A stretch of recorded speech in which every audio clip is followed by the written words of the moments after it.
3 weeks ago, and Peter Ducey is live from Constable, New York, where all of this happened earlier today. Peter.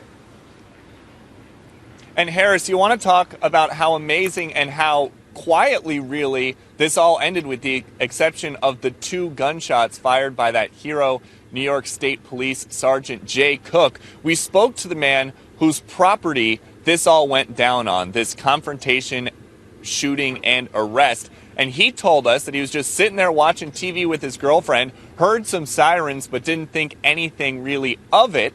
Then the neighbor called him and said, hey, there's some action going on in your hayfield right now. He looked out, couldn't see anything. Then he saw an ambulance come and an ambulance leave.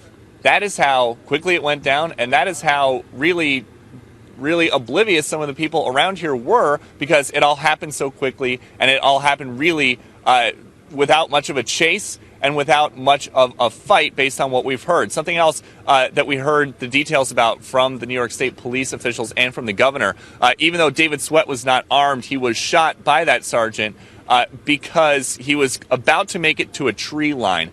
There are a lot of open spaces here. There are paved roads and many houses and families that live around here, but the trees are really thick. So when they talk about how they felt like they needed to, this sergeant felt like he needed to shoot to take down the fugitive David Sweat so that he didn't make it to the tree line, that's because if he made it there and this sergeant was by himself, there is a solid possibility that Sweat would have disappeared again up here so close, about 2 miles away now from the Canadian border. It is really something to think that that sergeant was by himself. He was one of 1,300 law enforcement officers in a 22 square mile search area around here. The spot where we're standing right now, according to an app that I just looked at, is a 59-minute drive from the Clinton Correctional Facility in Dannemora, where this man and his partner in crime, Richard Matt, escaped from. So that gives you a sense of how much ground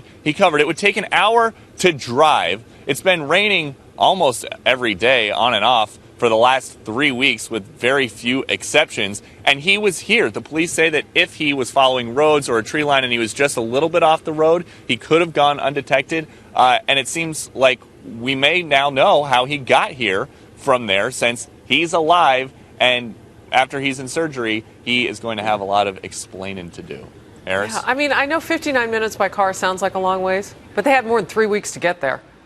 I mean, that's a long time to not really go very far, and he must have felt like he was blending in if he felt like walking around the town.